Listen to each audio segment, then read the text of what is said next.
Great leaders don't just tell people what to do, they inspire them to grow. They don't dictate, demand, or micromanage. Instead, they create an environment where growth becomes a natural outcome, not an imposed expectation. And the best way they do this is by starting with why. Most leaders focus on what needs to be done and how to do it. They set goals, measure performance, and track progress. But truly great leaders take a step back and ask a deeper question. Why does this matter? Why should someone care about what they're doing? Why is this work meaningful? Because when people understand the reason behind their actions, their motivation shifts. They are no longer just completing tasks, they are contributing to something greater. They see their role as part of a bigger picture, and that sense of purpose drives them forward in ways no external pressure ever could. Think about the most inspiring people in your life. The ones who pushed you to grow. Chances are they didn't just give you instructions, they made you feel something. They connected what you were doing to a larger mission, a bigger vision. They made you believe that your work, your growth had meaning. That's what great leaders do. They don't just give orders, they give people a reason to care. And when people care, they go beyond what's expected. They don't just work hard, they grow, innovate, and challenge themselves because they want to, not because they have to. But inspiration alone isn't enough. It has to be backed up with action. Leaders who inspire growth don't just talk about improvement, they embody it. They don't just tell others to develop new skills, they are constantly learning themselves. They don't just push their teams to be better, they push themselves first. People don't follow words, they follow behavior. If a leader says, we need to embrace change, but they resist change themselves, their words mean nothing. If they tell people to be open to feedback but shut down when criticized, they lose credibility. But when a leader actively seeks feedback, openly acknowledges their mistakes, and constantly works on their own growth, they set the tone for everyone else. They make it okay to not have all the answers. They create a culture where learning is expected, not feared. This is where many leaders get it wrong.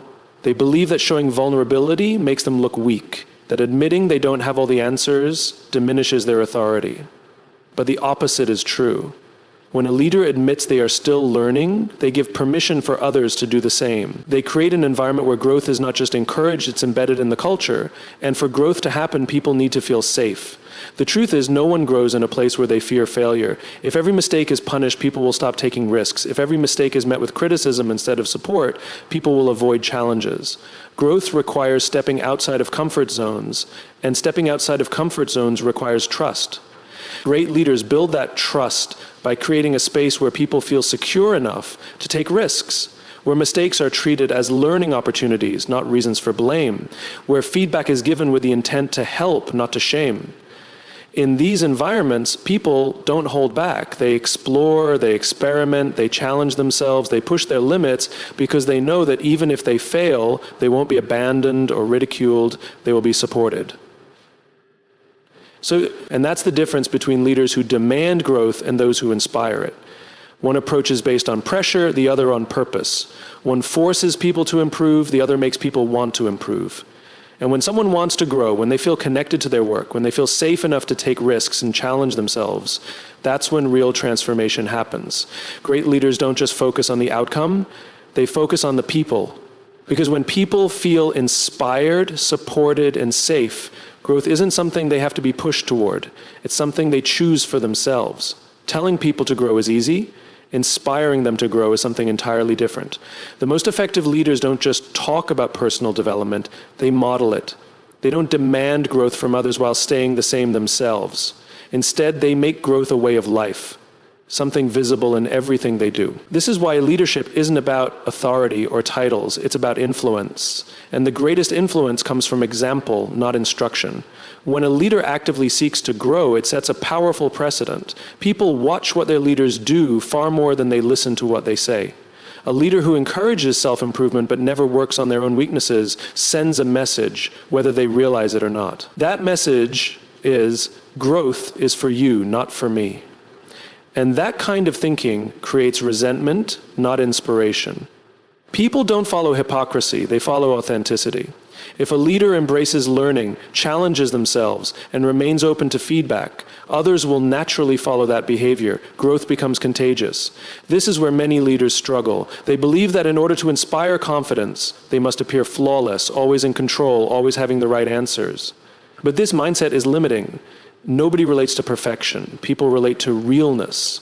A leader who pretends to know everything creates distance between themselves and their team. But a leader who admits they are still learning builds connection. And connection is what drives real influence. Think about the people you admire most. Chances are they're not the ones who act like they have everything figured out. They're the ones who are honest about their journey. They've shared their struggles, their failures, and their lessons. And because of that, you trust them. You see yourself in them. You believe that if they can grow, you can too. That's the secret to leading by example. It's not about being perfect. It's about being in motion. A great leader doesn't say, I have arrived. They say, I'm still growing. And in doing so, they invite others to grow alongside them. Beyond just personal development, this mindset has a profound effect on team culture. When a leader is open about their learning process, it removes the fear of failure for everyone else. If the person at the top is still growing, still making mistakes, still improving, then it becomes safe for others to do the same. This shifts the culture from one of pressure to one of possibility. Instead of people fearing mistakes, they embrace challenges. Instead of avoiding difficult conversations, they lean into them. They take risks, step outside their comfort zones, and pursue growth. Not because they're afraid of failing, but because they've seen firsthand that failure is part of the process. But leading by example isn't just about growth in knowledge or skill. It's also about behavior. Leaders set the tone for how people interact, how they handle setbacks, and how they treat one another. If a leader is impatient, their team will feel rushed. If a leader is defensive, their team will avoid giving honest feedback. If a leader is distant, their team will lack connection. But when a leader listens, when they stay open, when they treat others with respect and encouragement, that culture spreads. Growth requires stepping outside of comfort zones, and stepping outside of comfort zones requires trust. No one can truly grow in an environment where they feel like failure will be punished, where risks are met with criticism instead of support, and where mistakes are seen as a sign of weakness rather than a stepping stone to improvement. This is why the best leaders don't just encourage growth, they create an environment where growth is safe. Think about a time when you hesitated to take a risk. Maybe it was speaking up in a meeting, trying a new skill, or pursuing an opportunity that felt just beyond your reach. What stopped you? In most cases, it wasn't the task itself. It was the fear of failure, the fear of what others might think, the fear of being judged, rejected, or not being good enough. Now, think about a time when you did take that leap. Chances are there was someone who made you feel like it was okay to try. Maybe they reassured you that failure wouldn't define you. Maybe they reminded you of your potential. Maybe they simply led by example, showing you that mistakes are part of the process, not something to be ashamed of. This is what great leaders do. They don't just tell people to grow, they make it safe for them to do so. They remove the fear that holds people back, not by lowering standards, but by shifting the way failure is perceived. Instead of treating mistakes as something to be avoided, they treat them as part of learning. Instead of punishing risks that don't pan out, they celebrate the courage it took to take them. Instead of making people feel small when they struggle, they remind them that struggle is how we become stronger.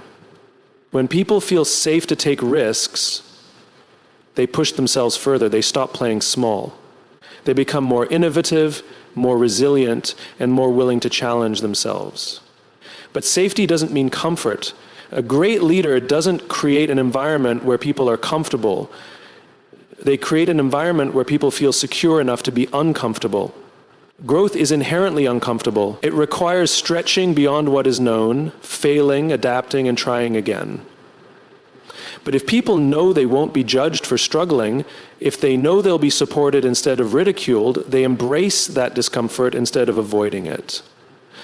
Building this kind of culture starts with the leader.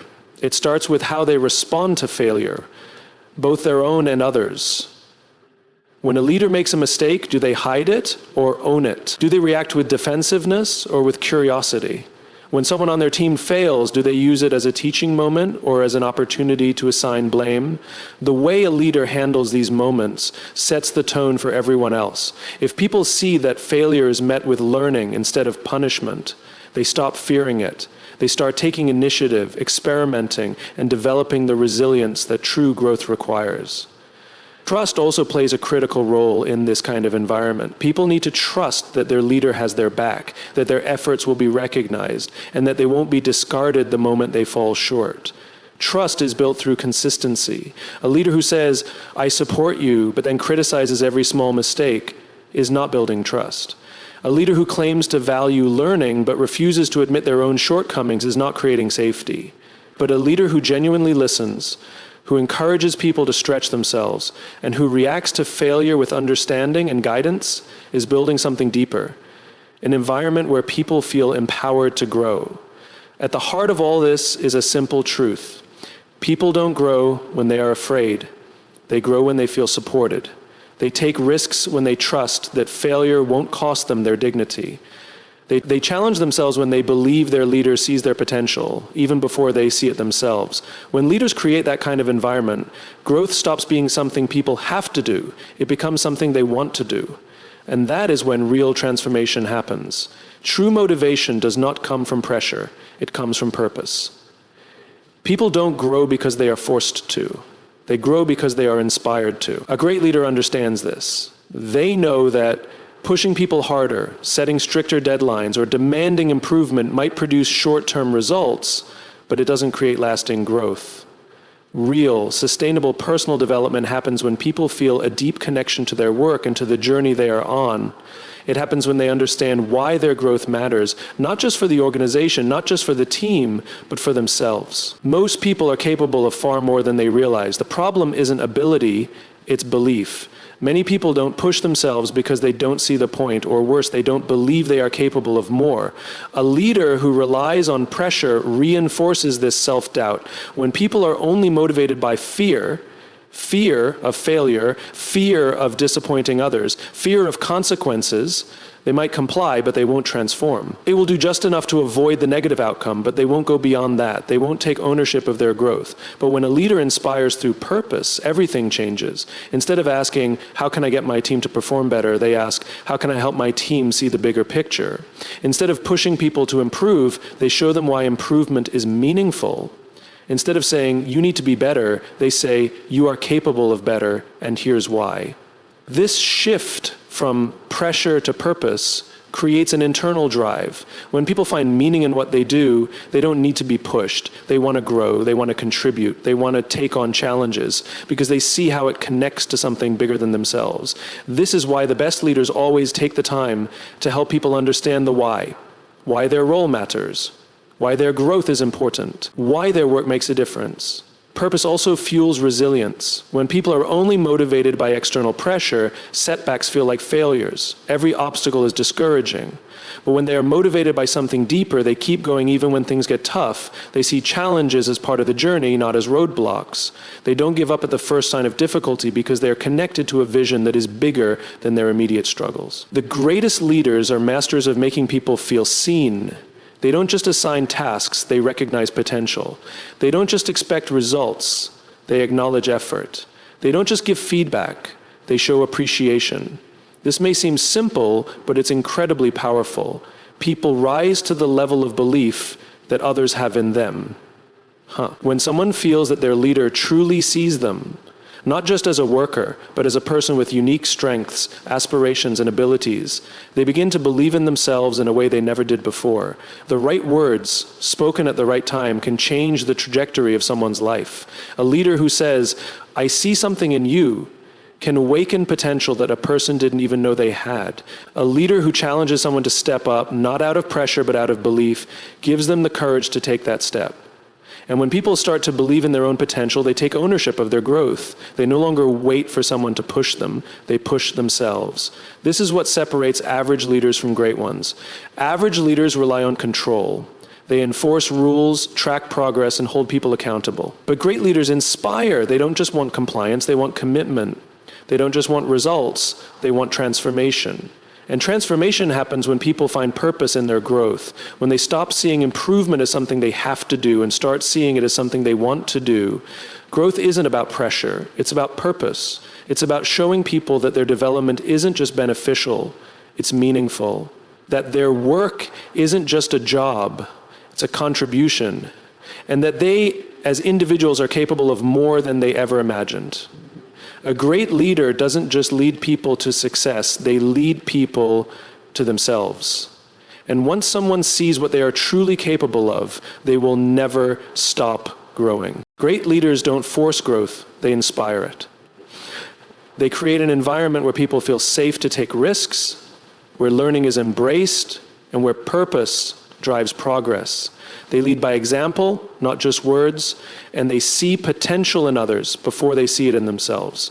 When people feel supported, believed in, and connected to a greater purpose, growth becomes a choice, not a requirement. And that's when true transformation happens. The best leaders don't just build better teams or organizations, they build better people. Great leaders don't push growth, they inspire it. They create a space where people feel safe to learn, believe in their potential, and connect to a greater purpose. When people feel supported and valued, they don't just improve, they transform. That is the true power of leadership. Thank you.